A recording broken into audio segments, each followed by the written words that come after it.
Hi guys, welcome to dream journey blog. ಹೇಗಿದ್ದೀರಾ ನೀವೆಲ್ಲರೂ? ನಾನು ಚೆನ್ನಾಗಿದ್ದೀನಿ, ನೀವು ಕೂಡ ಚೆನ್ನಾಗಿದ್ದೀರಾ ಅಂತ ಭಾವಿಸ್ತೀನಿ. ಸೊ ಇವತ್ತಿನ ವಿಡಿಯೋ ನೆಕ್ಸ್ಟ್ ಡೇ ಬ್ಯಾಂಗ್ಳೂರಲ್ಲೇ ಇದ್ದೀವಿ ಇನ್ನೂ ಕೂಡ.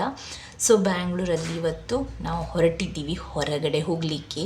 ಇಲ್ಲಾಂದರೆ ಅಷ್ಟೇನು ಎಲ್ಲಿ ಸುತ್ತಲಿಕ್ಕೆ ಹೋಗಿಲ್ಲ ನಾವು. ನಿಮಗೆ ಗೊತ್ತಿರ್ಬೋದು, ಮೊನ್ನೆ ಹುಷಾರಿರಲಿಲ್ಲ ಯಶ್ವಿಲ್ಗೆ. ಅದರ ನಂತರ ಎಲ್ಲರ ಮನೆಗೆ ಊಟಕ್ಕೆ ಹೋಗಲಿಕ್ಕೆ ಆಯಿತು. ಸೊ ನಾವು ಎಲ್ಲಿ ಕೂಡ ಹೋಗಿಲ್ಲ. ಇವತ್ತು ಬಂದಿದ್ದೀವಿ ಚರ್ಚ್ಗೆ, ಸೆಂಟ್ ಮೇರೀಸ್ ಬೆಸಿಲಿಕಾಕ್ಕೆ ಬಂದದ್ದು ಚರ್ಚಿಗೆ. ನಾವಿದು ಪಾರ್ಕಿಂಗ್ ಏರಿಯಾದಿಂದ ತೆಗೆದದ್ದು. ದೊಡ್ಡ ಪ್ರಾಬ್ಲಮ್ ಅಂದರೆ ಪಾರ್ಕಿಂಗ್ ಬ್ಯಾಂಗ್ಳೂರಲ್ಲಿ. ಸೊ ಬಟ್ ಒಂದು ಒಳ್ಳೆಯದಂತ ಹೇಳಿದರೆ ಅಲ್ಲಿ ಬಸ್ ಸ್ಟ್ಯಾಂಡ್ ಮೇಲೆ ಪಾರ್ಕಿಂಗ್ ಉಂಟಲ್ಲ, ಪೇಯ್ಡ್ ಪಾರ್ಕಿಂಗ್ ಆದರೂ ಕೂಡ ಪಾರ್ಕಿಂಗ್ ಇಂಪಾರ್ಟೆಂಟ್. ಸೊ ಅಲ್ಲಿ ಒಂದು ಪಾರ್ಕ್ ಮಾಡಿ ಬಂದು ಇಳಿತಾ ಇದ್ದೀವಿ. ನನ್ನ ಮಗನಿದು ಹಠ, ನಾನು ಮೊದಲೇ ಇಳಿದಿದ್ದಕ್ಕೆ ಅವನು ಈಗ ಎಲ್ಲ ಕಡೆ ನಾನೇ ಇರಬೇಕು ಅಂತ ಹೇಳಿ ಫೀಲ್ ಮಾಡ್ಕೊಳ್ತಾನೆ, ಯಾಕೆ ಗೊತ್ತಿಲ್ಲ.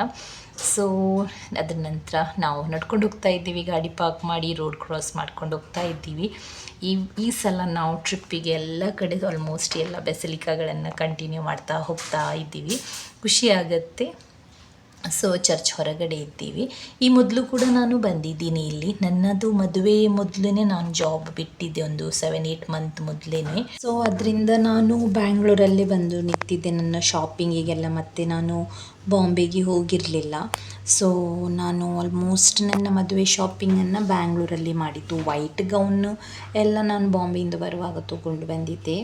ಸೊ ಇದು ಚರ್ಚ್ ಒಳಗಿದ್ದು ಪಿಕ್, ವೀಡಿಯೋಸ್ ಒಳ್ಳೆಯದುಂಟು ನೋಡಿ. ಆಗ ನಾನು ಇಲ್ಲಿ ಶಾಪಿಂಗಿಗೆಲ್ಲ ಬರುವಾಗ ಯಾವತ್ತೂ ಕೂಡ ಬಂದು ಹೋಗ್ತಾ ಇದ್ದೆ. ನೆಕ್ಸ್ಟ್ ನಾವು ಫುಲ್ ಚರ್ಚನ್ನು ಸುತ್ತಿ ಬಂದ್ವಿ. ಈ ಸೈಡಲ್ಲಿ ಕನ್ನಡ ಕ್ರಿಶ್ಚಿಯನ್ ಸ್ವಲ್ಪ ಜಾಸ್ತಿ ಇರೋದ್ರಿಂದ ಇವ್ರದ್ದು ರಿಚುವಲ್ಸ್ ಸ್ವಲ್ಪ ಚೇಂಜಸ್ ಇರುತ್ತೆ. ಕ್ಯಾಥಲಿಕ್ ಕ್ರಿಶ್ಚಿಯನ್ಸೇ, ಬಟ್ ಲೈಕ್ ನಾವು ಏನೆಲ್ಲ ಯೂಸ್ ಮಾಡಲ್ಲ, ಅವರು ಅದನ್ನು ಯೂಸ್ ಮಾಡ್ತಾರೆ ಒಂದು ಸ್ವಲ್ಪ ಐಟಮ್ಸ್ಗಳು. ಸೊ ಈಗ ಎಲ್ಲ ಕಡೆ ಹೋಗಿ ಬಂದ್ವಿ. ನಮ್ಮ ಜೊತೆಗೆ ಇವತ್ತು ಫ್ರೆಶ್ ಕೂಡ ಬಂದಿದ್ದಾನೆ. ಇವತ್ತು ಆಶ್ವಿಲ್ ಕೂಡ ಸರಿಯಾಗಿದ್ದಾನೆ. ಸೊ ಬಟ್ ಏನು ಕೂಡ ಹೊರಗೆ ತಿನ್ನಲಿಕ್ಕೆ ಇಲ್ಲ ಅಂತ ಹೇಳಿಯೇ ಕರ್ಕೊಂಡು ಬಂದಿದ್ದೆ. ಮತ್ತು ನಾವು ಫ್ಲವರ್ಸ್ ಎಲ್ಲ, ಕ್ಯಾಂಡಲ್ ಎಲ್ಲ ತೊಗೊಂಡ್ವಿ. ನನ್ನ ಮಗನಿಗೆ ಕ್ಯಾಂಡಲ್ ಯಾವ ಚರ್ಚಿಗೆ ಹೋಗಿದ್ರೂ ಕೂಡ ಹಚ್ಚಲೇಬೇಕು. ಮತ್ತು ಅವನು ಈಗ ಬ್ಯಾಂಗ್ಳೂರು ಸೈಡಿಗೆ ಹೋದದ್ದಕ್ಕೆ ಅಲ್ಲಿ ಫ್ಲವರ್ಸ್ ಕೊಡ್ತಾರಲ್ಲ, ಅದನ್ನು ಅವನು ನೋಡಿದ್ದ. ಸೊ ಫ್ಲವರ್ಸನ್ನು ಕೇಳಿ ತೊಗೊಂಡು ಬಂದ. ನಾನು ಯಾಕೆ ಅಂತ ಗೊತ್ತಾಗಿಲ್ಲ, ಮತ್ತು ನಾನು ತೊಗೊಂಡೆ ಫ್ಲವರ್ಸನ್ನು. ಅವನದನ್ನು ಹಿಡ್ಕೊಂಡು ನನ್ನ ಹತ್ರ ಹೇಳೋದು ನಾನು ಅದನ್ನು ಕಾರಿಗೆ ಹಾಕೋದು ಅಂತ ಹೇಳಿ. ಇಷ್ಟು ಯೋಚನೆ ಉಂಟು ನೋಡಿ ಅವನಿಗೆ, ನೆನಪು ಕೂಡ. ಅವನು ಯಾವತ್ತೂ ಕೂಡ ತೊಗೊಂಡು ಹೋಗ್ತಾ ಇದ್ದ ಅಲ್ಲ ಬಸ್ಸಿಗೆ, ಸ್ಕೂಲಿಗೆ ಹೋಗುವಾಗ. ಬಟ್ ನಮ್ಮ ಕಾರಿಗೆ ಕೂಡ ಹಾಕಬೇಕು ಅಂತ ಹೇಳುವ ಯೋಚನೆ ಅವನಲ್ಲಿ ಬರ್ತದೆ. ಸೊ ನಾವಲ್ಲಿ ಎಲ್ಲ ಕ್ಯಾಂಡಲ್ಸ್ ಎಲ್ಲ ಹಚ್ಚಿ, ಮತ್ತು ಪ್ರಶಿತ್ ಹತ್ರ ಹೇಳಿದ್ದೆ ಫ್ಲವರ್ಸ್ಗಳನ್ನು ಕೇಳು ಅಂತ ಹೇಳಿ. ಅವರಂದರೆ ದೇವರ ಪಾದದಿಂದ ಹತ್ತಿರ ಇರುವ ಫ್ಲವರ್ಸನ್ನು ಕೊಡ್ತಾರೆ. ಸೊ ಅವರು ಹೇಳೋದು ನನಗೆ ಉದ್ದದ್ದು ಬೇಕು. ಸೊ ಅದಕ್ಕೆ ಹಸ್ಬೆಂಡ್ ಅದನ್ನು ಲಾಂಗ್ ಮಾಡಿ ಕೊಟ್ಟಿದ್ದರು. ಸೊ ಈಗ ನಾವು ಹೊರಗಡೆ ಎಲ್ಲ ಸುತ್ತಿ ಅಲ್ಲಿ ಚರ್ಚೆಲ್ಲ ಸರಿಯಾಗಿ ನೋಡಿ ಕೈ ಮುಗಿದು ಹೋಗೋದು. ನಾವು ಶಾಪಿಂಗಿಗೆಲ್ಲ ಹೋಗಿಲ್ಲ, ಯಾಕಂದರೆ ಲೇಟಾಗಿದೆ. ನಾವು ಹೊರಡುವಾಗಲೇ ಒಂದು 12 ಗಂಟೆ ಸುಮಾರು ಆಗಿತ್ತು. ಲಂಚಿಗೆ ನಾವು ಮನೆಗೇ ಹೋಗಬೇಕು, ಬಿಕಾಸ್ ಅವರ ಮನೆಯಲ್ಲಿ ನಾವು ಸರಿಯಾಗಿ ಊಟಕ್ಕೇ ನಿಲ್ತಾ ಇಲ್ಲ. ಡೈಲಿ ಬೇರೆ ಬೇರೆ ಬೇರೆ ಬೇರೆ ಕಡೆ ಹೋಗ್ತಾ ಇದ್ದೀವಿ. ಮತ್ತು ಬ್ರೇಕ್ಫಾಸ್ಟ್ ಕೂಡ 12 ಗಂಟೆಗೆ ಮಾಡಿದ್ದು, ಹಸಿವೇ ಇಲ್ಲ. ಬಟ್ ಆನ್ ದ ವೇಯಲ್ಲಿ ಪ್ರಶಿತ್ ಹೇಳಿದ, ನಾನು ನೆಲಕಡಲೆ ತೊಗೊಳ್ತೀನಿ, ಅದು ಹೆಲ್ದಿ ಅಲ್ಲ ಅಂತ ಹೇಳೋದವನು. ಸೊ ಪರವಾಗಿಲ್ಲ, ಅದು ತಗೋ ಅಂತ ಹೇಳಿ ಮತ್ತು ತುಂಬ ಬಾಯಾರಿಕೆ ಆಗ್ತಾಯಿತ್ತು. ಲಾಸ್ಟ್ ಮತ್ತು ಒಂದು ಸ್ಪ್ರೈಟ್ ಏನೋ ತೊಗೊಂಡ್ವಿ, ಮತ್ತು ಕಾರ್ ತೆಗೆದ್ವಿ. ಪಾರ್ಕಿಂಗಲ್ಲಿ ಸ್ವಲ್ಪ ಕಿರಿಕಿರಿ ಆಯಿತು, ತುಂಬ ಲೇಟ್ ಆಯಿತು ನಮಗೆ ಅಲ್ಲಿಂದ ಹೊರಡಲಿಕ್ಕೆ. ಬಿಕಾಸ್ ಯಾರು ನಮ್ಮ ಕಾರಿನ ಮುಂದುಗಡೆನೇ ಕಾರ್ ಹಾಕಿ ಬಿಟ್ಟಿದ್ರು. ಸೊ ತೆಗಿಲಿಕ್ಕೆ ಕಷ್ಟ ಆಗ್ತಾಯಿತ್ತು. ಮತ್ತು ಹೊರಡ್ತಾ ಇದ್ದೀವಿ. ಆ್ಯಕ್ಚುಲಿ ಮನೆಗೆ ಅಂತ ಅಂದ್ಕೊಂಡಿದ್ವಿ, ಅಂದರೆ ಕಸಿನ್ ಮನೆಗೆ. ಬಟ್ ಅವರಿಗೆ ನಮ್ಮ ಆಶ್ವಿಲ್ಗೆ ಗೋಸ್ಟ್ ಹೌಸಿಗೆ ಹೋಗಬೇಕಂತೆ. ಸೊ ನೋಡ್ಬೋದು, ನನ್ನ ಮಗ ಆಲ್ರೆಡಿ ಫ್ಲವರ್ ಇಟ್ಟಿದ್ದಾನೆ ಅಲ್ಲಿ, ಅವನೇ ಇಟ್ಟದ್ದು. ಸೊ ಗೋಸ್ಟ್ ಹೌಸಿಗೆ ಹೋಗಬೇಕಂತೆ ಅವನಿಗೆ. ಮತ್ತು ನನ್ನ ಕಸಿನ್ಸ್ ಎಲ್ಲ ಹೇಳ್ತಾಯಿದ್ರು ಗರುಡ ಮಾಲಲ್ಲಿ ಗೋಸ್ಟ್ ಹೌಸ್ ಉಂಟು ಅಂತ ಹೇಳಿ. ಸೊ ಈಗ ನಾವು ಗರುಡ ಮಾಲಿಗೆ ಬಂದಿದ್ದೀವಿ, ಓನ್ಲಿ ಫಾರ್ ಗೋಸ್ಟ್ ಹೌಸ್. ನಮ್ಮ ಆಶ್ವಿಲ್ಗೆ ಹೋಗಬೇಕಂತ. ನಾನು ಹೋಗಿದ್ದೀನಿ ಒಂದು 7-8 years more than 7-8 years, 10 year ಹತ್ರ ಆಗಲಿಕ್ಕೆ ಬಂತು. ಆಗ ನಾನು ಮಂತ್ರಿ ಮಾಲಲ್ಲಿ ಹೋದದ್ದು. ಸೊ ನಾವು ಮಂತ್ರಿ ಮಾಲಿಗೆ ಹೋಗೋದು ಅಂತ ಪ್ಲ್ಯಾನ್ ಆದದ್ದು. ಬಟ್ ಲಾಸ್ಟ್ ಮೊಮೆಂಟ್ ಪ್ಲ್ಯಾನ್ ಆಯಿತು ಗರುಡ ಮಾಲಲ್ಲಿ ದೊಡ್ಡದುಂಟು ಅಂತೆ. ಅದು ನೋಡಿದರೆ ಅಲ್ಲಿ ಇರಲಿಲ್ಲ, ಅಲ್ಲಿ ಕ್ಲೋಸ್ ಆಗಿದೆ ಅಂತೆ. ಈಗ ಅದು ಬಂದದ್ದ ಪಜಿತಿಗೆ ಇದೊಂದು ಲಾಸ್ ಆಯಿತು ನನಗೆ. ಅವನು ಅದರಲ್ಲಿ ಕೂತ್ಕೊಳ್ತೀನಿ ಅಂತೇಳಿ ಬೊಬ್ಬೆ ಹಾಕ್ಕೊಂಡಿದ್ದ. ಸೊ ಮತ್ತು ಅದರಲ್ಲಿ ಒಂದು ಕೂರಿಸಿದ್ವಿ. ಈಗ ಗೋಸ್ಟ್ ಹೌಸ್ಗಳನ್ನೆಲ್ಲ ಕ್ಲೋಸ್ ಮಾಡಿದಾರಂತೆ. ಬಿಕಾಸ್ ಡಿಜಿಟಲ್ ಆಗಿ ಆಲ್ಮೋಸ್ಟ್ ಮಕ್ಕಳು ಎಲ್ಲರೂ ಕೂಡ ಈ ಲೈಟಿಂಗ್ಸ್ ಡಿಜಿಟಲ್ ಇದು ಏನು ಗೇಮ್ಸ್ ಉಂಟು ಅದಕ್ಕೇ ಹೋಗ್ತಾರಂತೆ. ಎಷ್ಟು ಸ್ಯಾಡ್ ಅಲ್ಲ. ಆ ಟೈಮಲ್ಲಿ ಅದೇ ನಮಗೆ ಒಂದು ದೊಡ್ಡ ವಸ್ತು ಇತ್ತು, ಈಗ ಅದೇ ಇಲ್ಲ ಅಂತ ಹೇಳಿದೆ. ಮತ್ತು ಆದರೂ ಕೂಡ ಇವರಿಗೆ ವಿಶ್ವಾಸ ಇಲ್ಲ. ಮತ್ತು ಅವರು ಹೋಗಿ ಮೇಲೆ ಹೋಗಿ ಕೇಳಿಕೊಂಡು ಬಂದರು ರಿಯಲಿ ಕ್ಲೋಸ್ ಆಗಿದಾ ಅಥವಾ ಕ್ಲೋಸ್ ಆಗಿಲ್ಲವಾ ಅಂತ ಹೇಳಿ. ಮತ್ತು ಅವ್ರು ಹೇಳಿದರು ಕ್ಲೋಸ್ ಆಗಿದೆ, ಮಂತ್ರಿ ಮಾಲಲ್ಲಿ ಚೆಕ್ ಮಾಡಿಸ್ತೀನಿ ಅಂತ ಹೇಳಿದೆ ನಾನು. ಮತ್ತು ನನ್ನ ಕಸಿನ್ ಒಬ್ಬರಿದ್ದಾರೆ, ಅವರು ಮಂತ್ರಿ ಮಾಲಲ್ಲೇ ಇದ್ದದ್ದು ಮೊದಲು. ಸೊ ಅವರಿಗೆ ಕಾಲ್ ಮಾಡಿದಾಗ ಅವರು ಹೇಳಿದರು ಇದೆ ಅಂತ ಹೇಳಿ. ಸೊ ನಾವು ಮತ್ತೆ ಅಲ್ಲಿಂದ ಹೊರಟ್ವಿ. ಮತ್ತು ಯಾಕೆ ಟೈಮ್ ವೇಸ್ಟ್ ಮಾಡೋದು, ಲೇಟ್ ಆಗಿದೆ ಅಲ್ಲ ಅಂತ ಹೇಳಿ ಬಂದ್ವಿ ಮಂತ್ರಿ ಮಾಲಿಗೆ. ಸೊ ಮಂತ್ರಿ ಮಾಲಲ್ಲಿ ಗೋಸ್ಟ್ ಹೌಸ್ ಇತ್ತು, ಬಟ್ ಮೊದಲಿನ ಹಾಗೆ ಇರಲಿಲ್ಲ. ನಾನು ಮತ್ತು ನನ್ನ ಅಕ್ಕ ಹೋಗುವಾಗ ಅದು ತುಂಬ ದೊಡ್ಡದಿತ್ತು. ಮಿರರ್ ಹೌಸ್ ಮತ್ತು ಗೋಸ್ಟ್ ಹೌಸ್ ಎರಡೂ ಸಪ್ರೇಟ್ ಇತ್ತು. ಐ ಥಿಂಕ್ ನನಗೆ ಗೋಸ್ಟ್ ಹೌಸಿಗೆ ಹೋದದ್ದು ಸರಿ ನೆನಪುಂಟು, ಅದು ತುಂಬ ದೊಡ್ಡದಿತ್ತು ಮಾತ್ರ.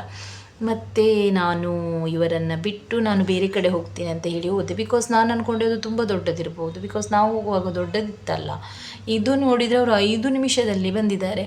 ಆ್ಯಶ್ವಿಲ್ಗೆ ತುಂಬ ಭಯ ಆಗಿದೆ ಅಂತೆ, ನನ್ನ ಹಸ್ಬೆಂಡ್ ಹೋಗಲ್ಲ ಅಂತ ಹೇಳಿದ್ರು, ನಾನು ಮತ್ತೆ ಕಳಿಸಿದೆ. ಸೊ ಇವನು ಭಯ ಬಿದ್ದಿದ್ದಾನಂತೆ. ಇವನು ಹೇಳೋದು ಇಲ್ಲ ನಾನು ಭಯ ಬಿದ್ದಿಲ್ಲ ಅಂತ ಹೇಳಿ. ಪ್ರಶಿತ್ ಸ್ವಲ್ಪ ಭಯ ಬಿದ್ದಿದ್ದಾನಂತೆ, ಬಟ್ ಮೊದಲಿನ ಹಾಗೆ ಗೋಸ್ಟ್ ಹೌಸ್ ಇಲ್ಲವೇ ಇಲ್ಲ ಅಂತ ಈಗ. ಮತ್ತು ನನ್ನ ಮಗ ಹಠ ಮಾಡ್ತಾ ಇದ್ದ ಟಾಯ್ಸ್ ತೆಗಿಸಿಕೊಡು ಅಂತ ಹೇಳಿ. ಎಂಥ ಕಾಸ್ಟ್ಲಿ ಎಲ್ಲ ಟಾಯ್ಸ್ಗಳು. ಅವನು ಮೊನ್ನೆ ಮಾತ್ರ ಟಾಯ್ಸ್ ತೊಗೊಂಡಿದ್ದಾನೆ. ಶಾಂತಿ ಅವನಿಗೆ ಒಂದು ಪೊಲೀಸ್ ಕಾರ್ ತೆಗಿಸಿಕೊಟ್ಟಿದ್ದಾಳೆ. ನಾನು ಹೆವಿ ಕಾಸ್ಟ್ಲಿದ್ದು ಅವನು ಹತ್ತಿದ್ದಾನೆ ಅಂತ ಹೇಳಿ ಸಡನ್ನಾಗಿ ತೆಗಿಸಿಕೊಡಲ್ಲ. ಬಿಕಾಸ್ ಅವರಿಗೆ ಒಂದು ಸ್ವಲ್ಪನಾದರೂ ಅಮೌಂಟಿದ್ದು ವ್ಯಾಲ್ಯೂ ಗೊತ್ತಿರಬೇಕು. ಹಣ ಇಲ್ಲ ಅಂತ ಹೇಳಿದ್ದು ಕೂಡ ಅವರಿಗೆ ಅರ್ಥ ಆಗಬೇಕು, ಅಥವಾ ಅದಕ್ಕೆ ರೇಟ್ ಜಾಸ್ತಿ ಅಂತ ಹೇಳೋದು ಗೊತ್ತಾಗಬೇಕು, ಅಥವಾ ಅದು ನಿನಗೆ ಒಳ್ಳೆಯದಲ್ಲ ಅಂತ ಹೇಳೋದು ಕೂಡ ಗೊತ್ತಾಗಬೇಕು. ಎಟ್ ದ ಎಂಡ್ ಹುಡುಕಿದ್ರು ಅವನಿಗೆ ಏನು ಕೂಡ ಸಿಕ್ಕಿಲ್ಲ.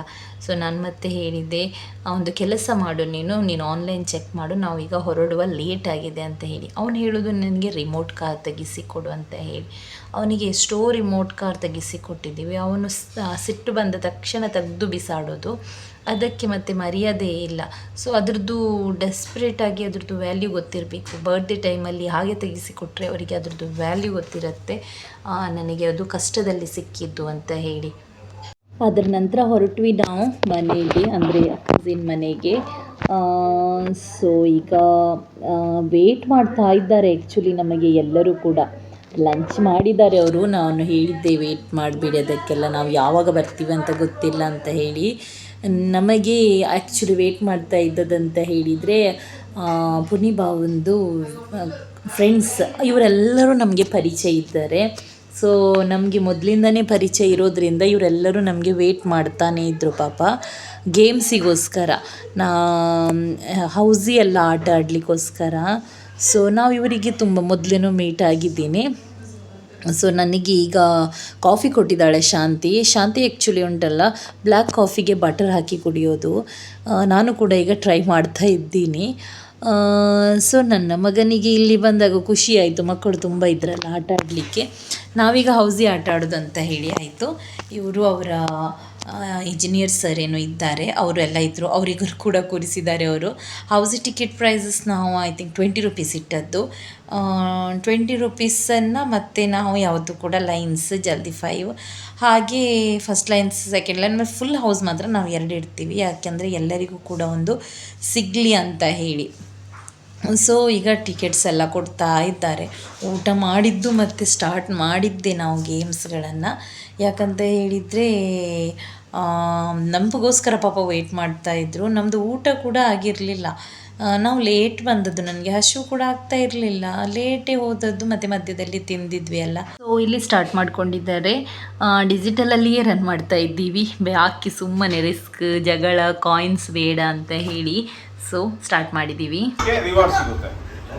ಸೆಕೆಂಡ್ ಈಗ ಜಾನ್ಸನ್ ಹೇಳ್ತಾರೆ, first line second line third line ಹೆಂಗ್ ಬರ್ತದೆ ಅಂತ ಹೇಳಿ ಯಾರು ಹೇಳ್ತಾರೆ ಅವ್ರು ಕಾಸು ಕೊಟ್ಬಿಡಿ. ಯಾರು ಹೇಳಿದ್ರೆ ಕಾಸು ಕೊಡ್ಬೇಕಂತೆ. ಫಸ್ಟ್ ಲೈನ್ ಫಸ್ಟ್ ಯಾರಿಗಾಗುತ್ತೆ ಅವ್ರಿಗೆ ಫಸ್ಟ್ ರಿವಾರ್ಡ್ ಸಿಗುತ್ತೆ. ಸೆಕೆಂಡ್ ಲೈನ್ ಆದಾಗ ಅದಕ್ಕೆ ಸಿಗುತ್ತೆ 3500 rupees. Full house 300. Second full house 200. ಒಂದು ಕ್ವಶನ್ ಇಲ್ಲ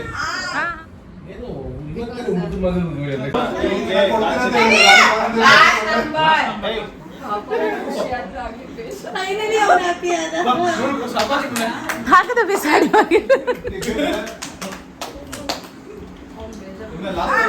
ಹೌಸಿ ಆದ ನಂತರ ನಮಗೋಸ್ಕರ ಅಂತ ಹೇಳಿ ಇವರು ಪಾಸ್ತಾ ಮಾಡಿದರು ಆ್ಯಕ್ಚುಲಿ.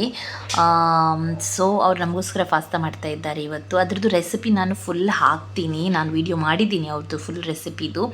ಸೊ ವ್ಲಾಗ್ಸ್ ಎಲ್ಲ ಮುಗ್ದ ನಂತರ ಒಂದು ಸಲ ಹಾಕ್ತೀನಿ ನಾನು. ತುಂಬ ಅಂದರೆ ತುಂಬ ಟೇಸ್ಟಿಯಾಗಿತ್ತು. ವೈಟ್ ಪಾಸ್ತಾ ಮಾಡಿದರು ಅವ್ರು ನಮಗೋಸ್ಕರ ಅಂತ ಹೇಳಿ. ಪಾಸ್ತಾ ಮಾಡಲಿಕ್ಕಂತಲೇ ಬಂದದ್ದು ಆ್ಯಕ್ಚುಲಿ. ಅದು ಅವ್ರದ್ದು ಸ್ವೀಟ್ನೆಸ್. ಯಾಕಂತ ಹೇಳಿದರೆ ಯಾರು ಬರ್ತಾರೆ ಅಲ್ಲ, ನೀವು ಪಾಸ್ತಾನ ಚೆನ್ನಾಗಿ ಮಾಡ್ತೀರಾ, ಮಾಡಿ ಕೊಡ್ಬೋದಾ ಅಂತ ಕೇಳಿದ್ದಕ್ಕೆ ನಾನು ಇಲ್ಲಿ ಬಂದು ಮಾಡ್ತೀನಿ ಅಂತ ಹೇಳಿದ್ದು ಅವ್ರದ್ದು ಗ್ರೇಟ್ ಆ್ಯಕ್ಚುಲಿ. ಎಲ್ಲರೂ ಮಜಾದಿಂದ ತಿಂದರು ರಾತ್ರಿಗೆ. ಈಗ ತಿಂದು ಎಲ್ಲರೂ ಹೊರಡ್ತಾ ಇದ್ದೀವಿ. ತುಂಬಾ ಮಾಡಿದ್ರು ಅವರು. ಸೊ ಖುಷಿಯಾಯಿತು, ಗಮ್ಮತ್ತಾಯಿತು.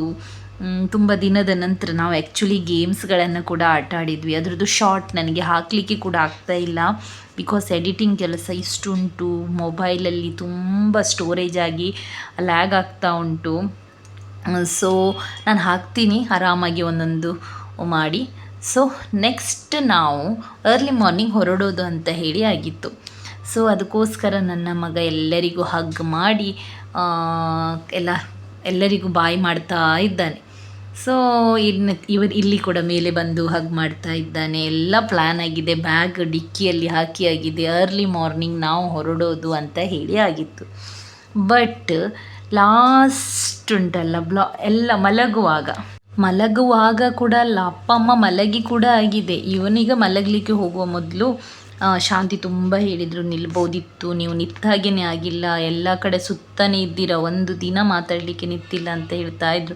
ಆಶ್ವಿಲ್ಗೆ ಕೂಡ ತುಂಬ ಮನಸ್ಸಿತ್ತು ನಿಲ್ಲಲಿಕ್ಕೆ. ಸೊ ಲಾಸ್ಟ್ ಹಾಂ ಅಂತ ಹೇಳಿದ್ವಿ. ಅಬ್ಬಾ ಇವ್ರದ್ದು ಖುಷಿ ಹೇಳಬೇಕಾ. ಬೆಳಿಗ್ಗೆ ಬೇಗ ಹೇಳಲಿಕ್ಕಿಲ್ಲ ಅಂತ ಹೇಳಿ ಶುರು ಮಾಡಿಕೊಂಡ್ರು ಮತ್ತೆ. ಸೊ ಮತ್ತೆ ಅರ್ಲಿ ಮಾರ್ನಿಂಗ್ ಎದ್ದು ಶಾಂತಿ ಅವರಿಗೋಸ್ಕರ ಪಿಜ್ಜಾ ಮಾಡಿದ್ಲು. ಆ್ಯಕ್ಚುಲಿ ಅವಳೆಲ್ಲ ತಂದಿಟ್ಟಿದ್ಲು, ಟೈಮೇ ಆಗ್ತಾ ಇರಲಿಲ್ಲ ಪಿಜ್ಜಾ ಮಾಡಲಿಕ್ಕೋಸ್ಕರ. ಸೊ ತುಂಬ ಅಂದರೆ ತುಂಬ ಒಳ್ಳೆಯದಾಗಿತ್ತು ಅವಳು ಮಾಡಿದ ಪಿಜ್ಜಾ. ಖುಷಿಯಾಯಿತು. ನನ್ನ ಮಗನಿಗೆ ಪಿಜ್ಜಾ ಅಂದರೆ ಈಗ ಎಲ್ಲ ಭಾರಿ ಟ್ರೆಂಡಲ್ಲಿ ನಡೀತಾ ಉಂಟು ಅವನಿಗೆ. ಸೊ ಗೈಸ್, ಈ ವಿಡಿಯೋ ತುಂಬ ಲಾಂಗ್ ಆಗ್ಬೋದು ಅಂತ ಅಂದ್ಕೊಳ್ತೀನಿ ನಾನು. ನಿಮಗೆ ಇಷ್ಟ ಆಗಿದೆ ಅಂತ ಅಂದ್ಕೊಳ್ತೀನಿ ನಾನು. ಇಷ್ಟ ಆದಲ್ಲಿ ಲೈಕ್ ಮಾಡಿ, ಶೇರ್ ಮಾಡಿ, ಕಮೆಂಟ್ ಮಾಡಿ, ಹಾಗೆ ಸಬ್ಸ್ಕ್ರೈಬ್ ಮಾಡಿ. Thank you so much guys. Bye bye. Pizza ಮಾತ್ರ ತುಂಬಾ ಒಳ್ಳೆಯದಿತ್ತು. ನೋಡಿಯೇ ನಿಮಗೆ ಗೊತ್ತಾಗ್ಬೋದು ಟೆಂಪ್ಟಿಂಗ್ ಆಗಿ ಕಾಣಿಸ್ತಾ ಉಂಟು ಅಂತ ಹೇಳಿ.